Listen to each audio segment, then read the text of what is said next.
Hey everybody, this is Michael from michaeldrewmusic.com.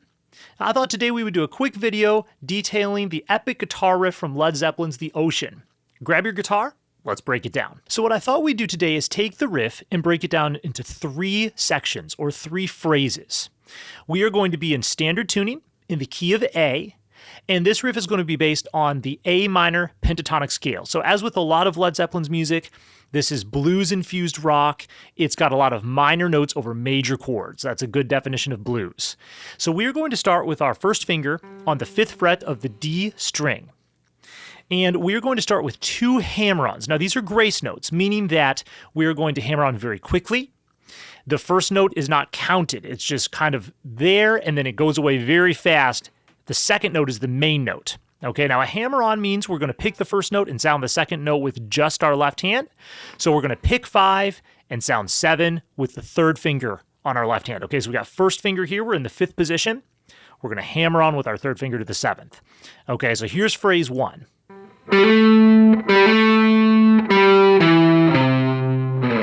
Okay, so that's 5, 7, 5, 7 on the D string, 5 on the D string, 7 on the A string, 8 on the low E, and then we slide that one down. Okay, so phrase 1 again. Our second phrase is going to begin with our first finger on the 5th fret, but this time on the A string. And we are going to play 5, 7 on the same string. Then we are going to go to the 5th fret on the D string. Okay, so we've got, and again using alternate picking there, down, up, down. Then we do that same thing again, except we're going to end on the 7th fret of the D string. Okay, so instead of the 5th fret, it'll be the 7th fret. So we've got this, we've got 5, 7, 5, 5, 7, 7, like that. Now notice that that phrase is ending with a 7 and a 7. 7th on the A, 7th on the D. That sort of adjacent string pattern here, same fret, different string, is classic Jimmy Page. He does that all the time. Look at the Stairway to Heaven solo. You'll see that all over the place. That can be tricky, so watch out for that spot. So one more time, we've got our second phrase. Now putting phrase 1 and phrase 2 together, we get this.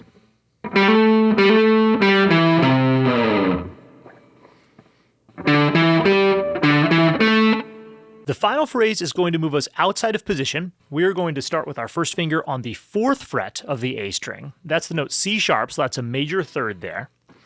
And we are going to play 4 on the A, 7 on the D, 5 on the A, 7 on the A, with alternate picking. Okay, down, up, up. Now there's one detail to this phrase, and that is that Jimmy Page mutes the 4th fret. He palm mutes there. Okay, now if that's a new thing to you, what palm muting is it's taking this part of our hand, the side of our hand here, and it's placing it right where the strings meet the bridge.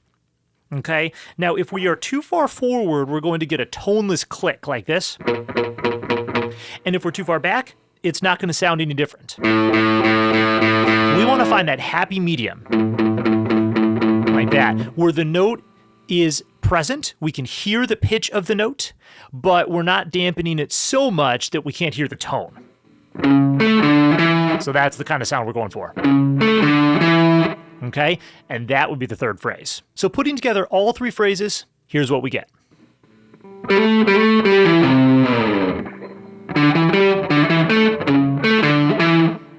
And then we would just loop that over and over. So now that we have put these three phrases together and learned how to play this riff, let's talk about what I think is the most challenging and the most interesting part of the riff, and that is the time signatures that are being used. Now, if you are new to time signatures or counting rhythms, I do have videos on those topics. I would encourage you to check those out. I will link those in the description down below.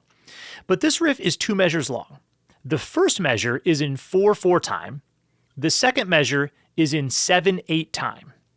Now 4/4, that means that there are 4 beats in the measure, the quarter note gets 1 beat, which means that there are 8 eighth notes in a measure of 4/4. 7/8 means that there are 7 eighth notes in the measure. So in other words, the second measure of this riff is 1 eighth note short of 4/4.